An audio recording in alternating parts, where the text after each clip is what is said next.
Na cidade de Pedra Branca, no sertão do Ceará, toda criança cresce sabendo de uma regra simples, mas essencial: nunca mexa nas bandeirinhas da festa junina depois da meia-noite.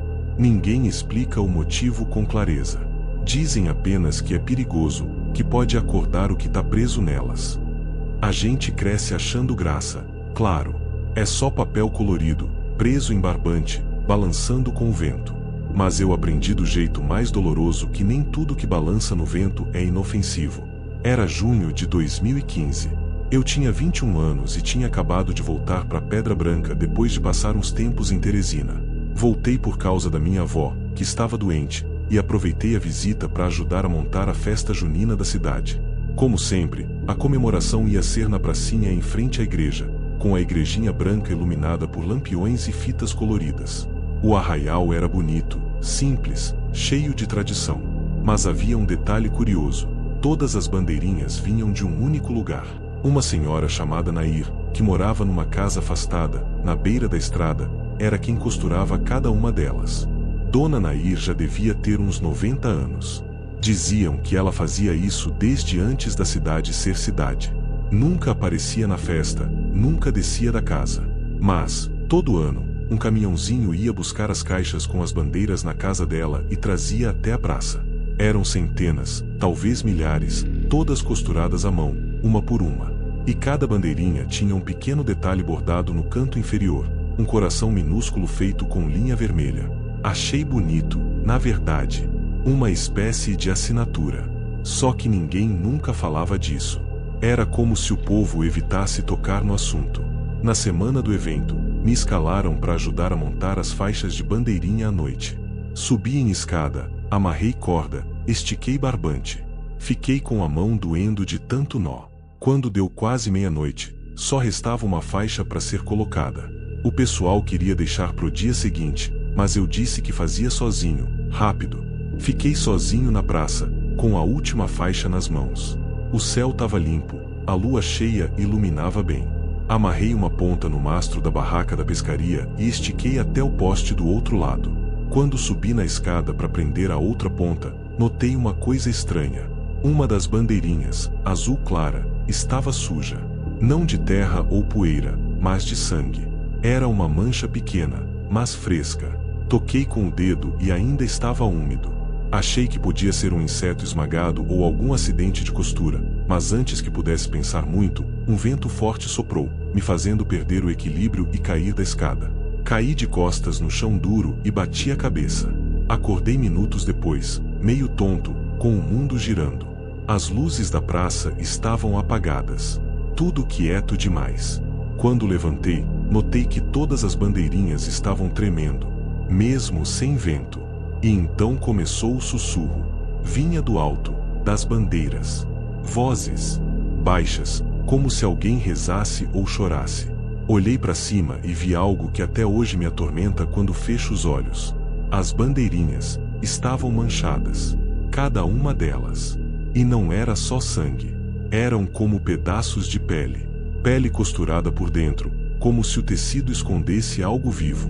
E os pequenos corações bordados não eram bordados. Eram verdadeiros. Miniaturas de coração. Pulsando, fracos, batendo no ritmo das vozes. Comecei a andar para trás, em choque. Tropecei nos próprios pés. Quando olhei pro alto de novo, vi algo pendurado nas faixas mais altas. Uma figura. Como uma criança pequena, mas torta, com os braços compridos demais, pele esbranquiçada, os olhos sem pálpebras. O rosto estava costurado com linha vermelha, assim como os corações. E do corpo dela, pendiam várias bandeirinhas como se fossem parte dela, presas à pele, aos músculos. Ela me viu. E sorriu. Não um sorriso humano, mas aquele tipo de sorriso que os mortos têm em pesadelos, aberto demais, cheio de dentes errados. Tá na hora de renovar o amor, moço. Ela sussurrou. Quando tentei correr, algo me puxou pelo tornozelo. Olhei para trás e uma bandeirinha vermelha havia se enrolado no meu pé, como se tivesse vida própria. Puxava com força, tentando me arrastar de volta. Peguei uma pedra e cortei o barbante. Corri sem olhar para trás. Na manhã seguinte, contei tudo pro pessoal da organização. Ninguém acreditou. Disseram que eu devia ter batido a cabeça e sonhado. Mas no meio da arrumação, Dona Nair apareceu. Foi a primeira vez, em anos, que alguém viu ela fora de casa. Ela parou no centro da praça, olhou para as faixas e disse: "Alguma foi montada depois da meia-noite. Eu avisei. Agora vai ter que ser pago." Ela não explicou mais nada. Simplesmente virou e foi embora. E naquela mesma noite, durante a festa, uma tragédia aconteceu. Uma das faixas de bandeirinha se rompeu e caiu no meio da multidão. Ninguém sabe como, mas 3 pessoas ficaram feridas, cortes profundos nas costas, como se tivessem sido chicoteadas. Uma mulher teve um infarto. E uma criança desapareceu por completo, sem deixar rastro. Nos dias seguintes, vasculharam a cidade. Nada da menina. Até que uma senhora encontrou, pendurado no galho de uma árvore atrás da igreja, um pedaço de bandeirinha azul clara. Costurado nele, um pequeno coração pulsante. Desde então, eu nunca mais pisei numa festa junina. Muito menos em Pedra Branca. E se um dia você for convidado para montar a decoração de uma festa dessas, lembre-se de uma coisa: nunca toque nas bandeirinhas depois da meia-noite. Porque nem toda costura segura papel. Algumas seguram almas. E elas ainda estão tentando sair.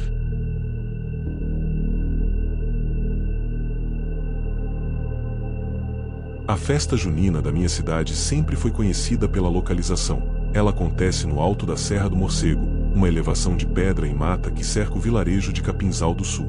Lá em cima tem um platô plano, onde antigamente funcionava um engenho abandonado, e foi lá que a comunidade decidiu, décadas atrás, instalar o arraial. Dizem que o lugar tem uma vista linda e um vento constante que ajuda a manter as fogueiras vivas a noite toda. Mas o que ninguém gosta de comentar, principalmente os mais velhos, é que aquele platô já foi lugar de morte. A primeira vez que ouvi falar do gritador eu tinha 9 anos. Era uma noite de São João e eu estava debaixo da mesa, comendo pé de moleque escondido. Minha tia e outras mulheres conversavam na cozinha, baixinho, achando que eu não ouvia. "Não devia ter festa esse ano lá em cima", disse uma delas. "A lua tá cheia e bate com o mesmo ciclo de 1972. Foi quando ele apareceu pela última vez, né?" 3 jovens sumiram naquela noite. Dizem que ele levou pelas vozes. Não é voz. É grito. Um grito que te chama pelo nome. O nome gritador me arrepiou, mas naquela idade tudo parecia história de assombração, coisa de adulto querendo assustar. Só que os anos passaram, e agora, já com 26, eu vi com meus próprios olhos que algumas histórias não nascem do nada. Elas nascem do sangue. Em 2023, depois de anos morando fora, voltei para Capinzal e fui convidado a participar da organização da festa. Topei. Senti saudade das raízes. Fui encarregado da montagem da iluminação e da estrutura perto do mirante, uma área onde o pessoal gosta de tirar foto com a fogueira ao fundo e a cidade lá embaixo. Nos 3 dias que antecederam o evento, subimos e descemos a serra com caixas, fitas, lonas, tudo o que fosse preciso. A estrutura foi montada sem problemas, até a última noite.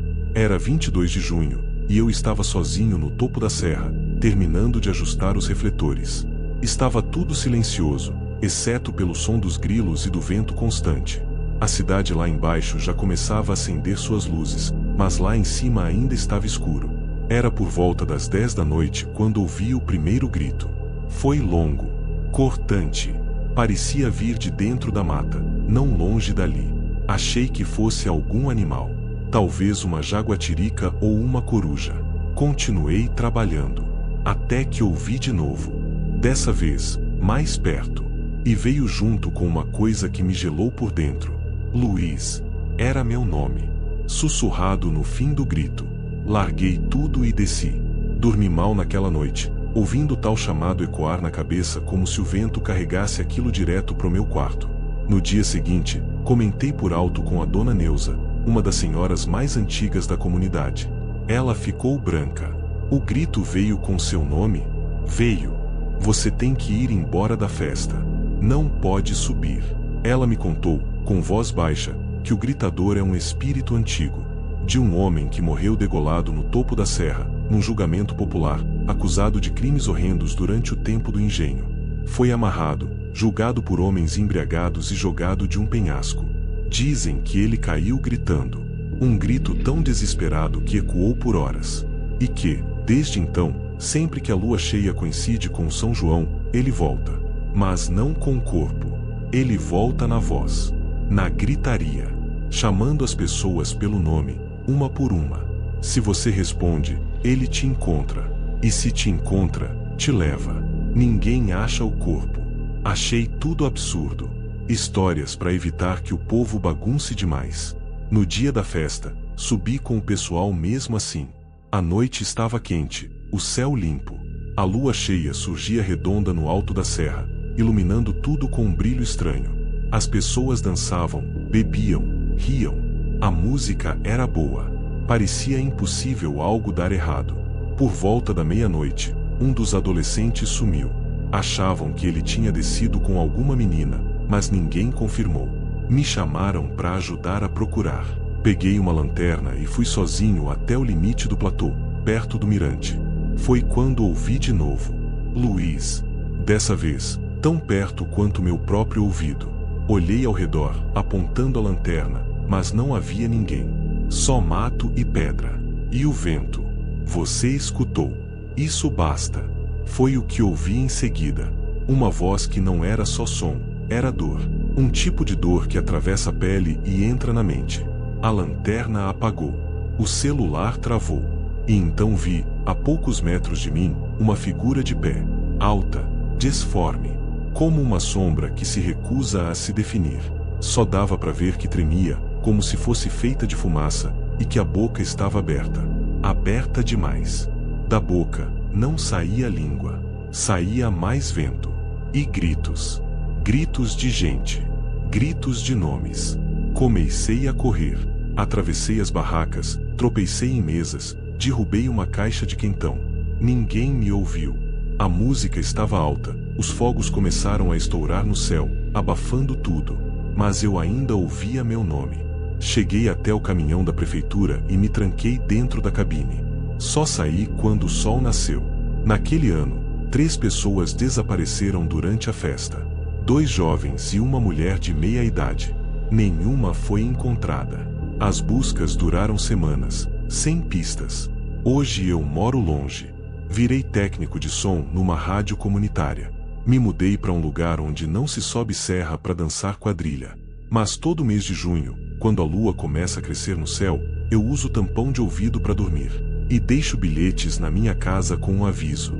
Se eu desaparecer, não me chamem pelo nome. Porque o gritador ainda grita. E quem ouve o próprio nome no meio do vento, não volta inteiro, ou não volta nunca.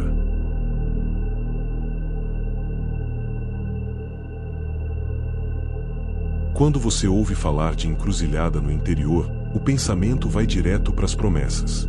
Gente que acende vela, que deixa pinga, farofa, até galinha preta.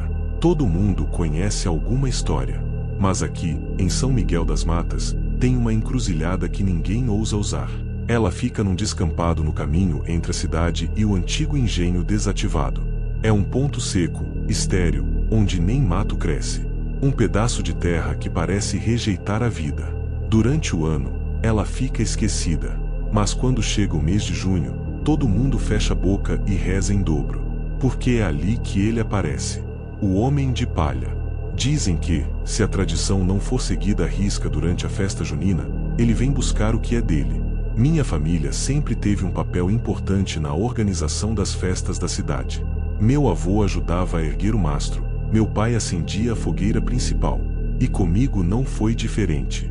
Em 2018, fiquei responsável pela segurança do arraial.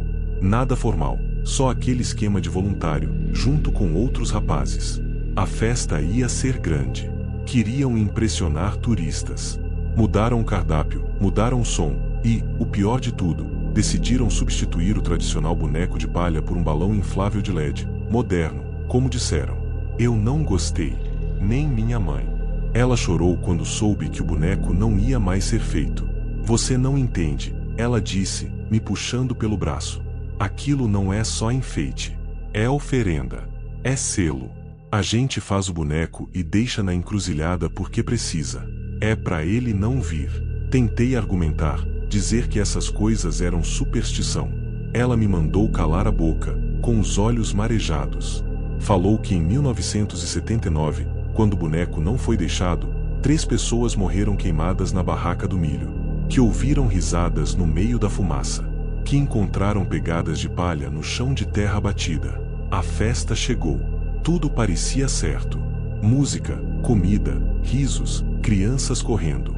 A fogueira subiu alto, os balões cortaram o céu. A imagem inflável fazia sucesso com os forasteiros. Mas eu, ali de canto, sentia uma inquietação que não passava. Era como se o vento estivesse torto. Um vento que vinha do lado errado, frio demais pro sertão. Por volta das 2 da manhã, quando os últimos fogos estouraram no céu, a luz da praça piscou. Só por um segundo. Mas foi o suficiente para que tudo mudasse. Um menino começou a gritar. Estava perto da barraca de pamonha. Quando cheguei, ele tremia, agarrado à mãe, dizendo que tinha visto um homem cheio de palha sair do meio da plantação. Disseram que era só imaginação, mas fui até a beirada do milharal. E lá estavam as pegadas, compridas, rastejadas, e com fiapos dourados grudados no barro. Peguei uma lanterna e fui seguir o rastro. Ele ia da plantação até a estrada velha. E, depois de uns 400 metros, parava exatamente na encruzilhada. E ali, em pé, no centro seco da terra, ele estava. O homem de palha. Era maior do que eu imaginava. Uns 2 metros de altura.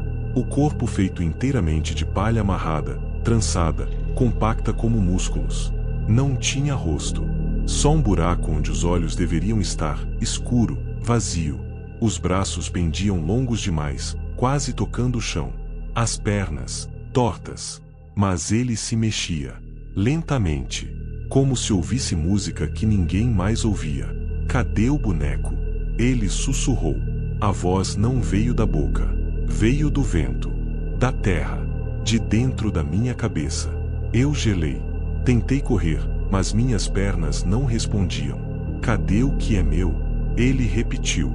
Foi aí que a música do arraial recomeçou, ao longe. Sanfona, riso, passos de quadrilha. O homem de palha ergueu a cabeça, como se sentisse raiva. Não dançam por mim, então danço com eles. E sumiu. Desapareceu como fumaça. Só deixou palha. Muita palha. Espalhada no chão seco da encruzilhada, como um corpo que foi desmontado. Voltei correndo. Cheguei na praça e encontrei um tumulto. A barraca do correio elegante tinha pegado fogo. Um dos voluntários estava em estado de choque.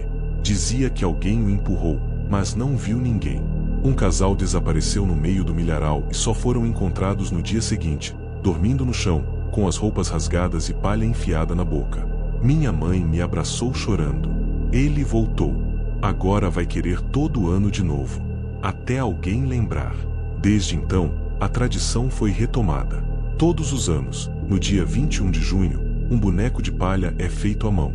Com cabeça oca, braços cruzados e corpo reto. Ele é levado por 4 pessoas, em silêncio, até a encruzilhada do engenho. Deixam lá, com uma vela acesa ao lado, e voltam sem olhar para trás. Este ano, eu vi o boneco tremer. Um sopro de vento sacudiu só ele. E, antes de ir embora, juro que ouvi o som de passos. Alguém caminhando ao redor. Então escutei, muito baixo. Esse ano, sim. Se na sua cidade tem encruzilhada, respeite. E se o boneco da festa for de LED, corra. Porque o homem de palha dança só uma vez por ano. E quando ele dança, sempre alguém desaparece com ele.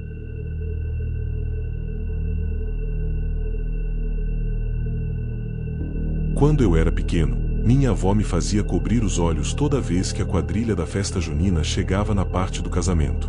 Aquela encenação clássica, com o padre, o noivo assustado, os padrinhos e a noiva. Ela odiava aquilo. Dizia que invocava memórias que deviam ficar enterradas. Eu achava exagero. Só depois de adulto descobri que a história da noiva da fogueira não era invenção, nem lenda. Era uma ferida aberta na cidade de São Domingos, que sangra todo ano no mês de junho. Tudo começou em 1971, no dia 24 de junho. A cidade inteira se preparava para a maior festa junina que já se viu por aqui. Gente de fora, barraca até na beira da estrada, 3 dias de forró, fogueira com 4 metros de altura. Só que naquele ano, a quadrilha principal teve uma ideia diferente: encenar um casamento de verdade, com uma noiva real. Uma jovem chamada Maristela foi escolhida. Tinha 17 anos, bonita, olhos grandes e um sorriso que fazia qualquer um parar para olhar. Mas não foi só pela beleza que escolheram ela. Foi porque era órfã, sozinha no mundo. Fácil de convencer, fácil de usar. Prometeram um cachê simbólico, vestido emprestado e aplausos. Ela aceitou, feliz da vida. No meio da festa, entre as músicas e o milho assado, ela entrou de branco, de véu, carregando flores. Dizem que os homens pararam de tocar só para vê-la passar. A encenação corria bem, até a hora de acenderem a grande fogueira. A tradição pedia que os noivos dessem a volta na fogueira acesa. Um círculo completo, como promessa de união e prosperidade. Mas algo deu errado. Ninguém sabe ao certo o que aconteceu. Uns dizem que o vestido prendeu num galho. Outros, que alguém empurrou. Mas Maristela tropeçou, caiu perto demais das chamas, e quando o povo tentou socorrer, já era tarde. Ela pegou fogo diante de todos. O vestido inflamável virou labareda em segundos. O grito dela ficou preso na memória de quem ouviu. Um grito que, segundo os antigos, nunca parou de ecoar. Nos anos seguintes, a festa de São Domingos continuou, mas com um detalhe sombrio. Toda vez que acendem a fogueira, alguém jura ter visto uma mulher vestida de branco à distância. Às vezes no meio da fumaça. Às vezes do outro lado do rio. Às vezes bem ali, entre os convidados, com os pés queimados e o rosto sem olhos. Eu sempre achei que era exagero. Até o ano passado. Fui convidado para narrar o casamento caipira como mestre de cerimônia. Subi no palco de madeira com o microfone e comecei a interagir com os noivos da brincadeira. O povo ria, dançava, tirava foto. Tudo corria bem. Quando anunciaram que a fogueira seria acesa, o pessoal da organização me chamou para ajudar a orientar o público.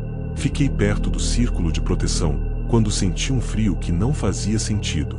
Um vento gelado, vindo do centro da fogueira, mesmo com as brasas já crepitando forte. E então ouvi: "Cadê meu noivo?" Virei para trás. E ela estava lá. A mulher de branco. O vestido era antigo, manchado, queimado na barra.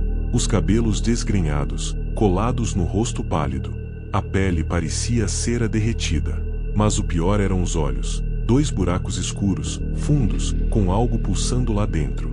Um brilho vermelho, como brasa viva. Ela não caminhava. Deslizava. "Você me prometeu, lembra? Disse que ia ser para sempre. E eu ardi por você." Eu travei. O som da festa sumiu. Era como se eu estivesse em outra dimensão, onde só existia eu e ela. O fogo atrás dela crescia, subindo cada vez mais alto. As bandeirinhas começaram a queimar sozinhas, sem que o fogo as tocasse. Ela se aproximou, levantou o véu e sussurrou: "Agora, a festa é minha. Quem dança comigo, não volta." Tentei correr, mas minhas pernas falharam. Então alguém me puxou. Um dos organizadores. Caí no chão e só consegui ver a fumaça se dissipando, e ela sumindo dentro dela. A multidão ainda dançava. Ninguém tinha visto. Ou fingiam não ver. Depois disso, 3 pessoas desapareceram naquela noite. Um músico, uma menina de 8 anos e uma mulher que vendia cocada. Nenhuma delas foi encontrada. No lugar onde a fogueira foi montada, as cinzas formaram uma silhueta alongada, com o que pareciam braços abertos. Hoje, quem monta a festa de São Domingos sabe: o casamento da quadrilha não pode mais ser feito. Não pode ter noiva. Nem de brincadeira. Mas às vezes aparece uma. Sozinha. Calada. Dançando devagar no meio do povo. E se alguém pergunta quem é, a resposta vem com um sorriso torto e uma voz oca: "Sou a noiva da fogueira. Vim buscar o que me prometeram." Então, se um dia você for dançar numa quadrilha, e vir uma mulher de branco parada demais, calada demais, fria demais, não olhe nos olhos dela. E nunca, jamais, aceite dançar a valsa. Porque com a noiva da fogueira, a dança é a última coisa que você faz em vida.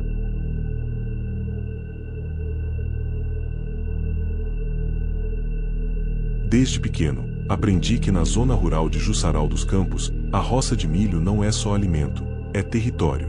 E em junho, quando o milho está alto e dourado, a terra pede respeito. Meus avós sempre diziam, a última espiga não se colhe, ela é dele. E mesmo sem saber exatamente quem era ele, ninguém ousava contrariar. Era uma tradição simples, ao final da colheita, deixava-se uma única espiga na plantação, em pé, com fitinhas de cetim colorido amarradas na base. Alguns deixavam pinga ou rapadura aos pés dela. E ao lado, cravada na terra, uma estaca de madeira com a inscrição, devolvido ao dono da noite.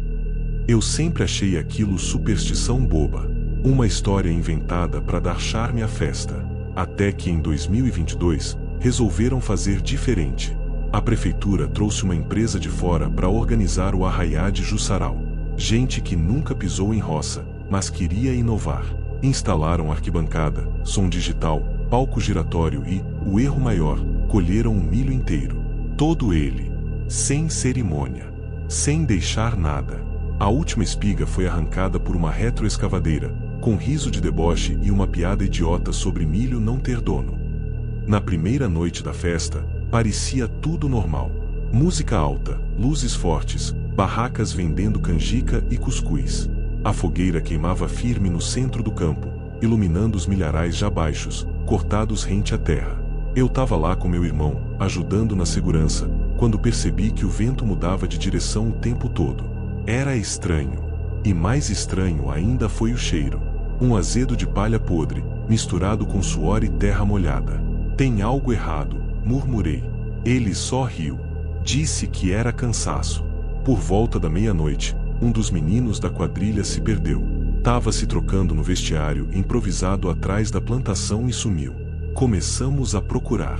Encontramos só a camisa dele, rasgada, e uma trilha de barro pisado levando pro meio da roça já cortada. Seguimos a trilha até o centro do campo. E lá, no meio da clareira de terra, tinha algo novo. Uma espiga. Sozinha, espetada na terra, cercada por fitas vermelhas como sangue. E ao redor dela, pegadas. Mas não humanas. Eram grandes, com 3 dedos largos, como garras, e fundas o bastante para parecer que a coisa andava arrastando o corpo. Demos meia volta, assustados. À noite seguinte, mais um desaparecimento. Uma mulher que vendia bolo de milho. Sumiu dentro da própria barraca. Só deixaram para trás os brincos dela, e um monte de palha seca em forma de círculo. A cidade entrou em pânico. Na manhã seguinte, uma senhora apareceu no centro da praça, descalça, vestida de branco.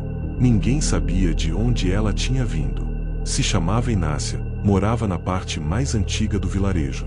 Tinha os olhos opacos, como leite talhado, e falava como se fosse um canto. Ele veio buscar o que era dele.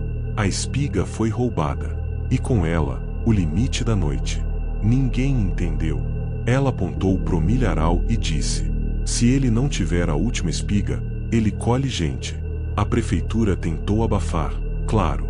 Disseram que era surto coletivo, que os sumiços não tinham ligação. Mas àquela altura, a cidade já sabia. Algo estava solto. Na última noite da festa, fiquei de plantão perto da fogueira. O vento estava parado demais. A fumaça subia reta, sem se mover. E então, no meio do silêncio, ouvi passos. Não passos comuns. Era o som de algo esmagando a terra devagar, pesadamente. Como patas grandes. E o arrastar. Sempre o arrastar. Virei com a lanterna. Ele estava ali, entre as fileiras cortadas do milharal. Alto, curvado, feito de palha velha e terra, com membros longos demais, e uma cabeça pontuda, como se tivesse uma espiga gigante no lugar do crânio. Os olhos não existiam, eram buracos profundos, de onde saía fumaça escura.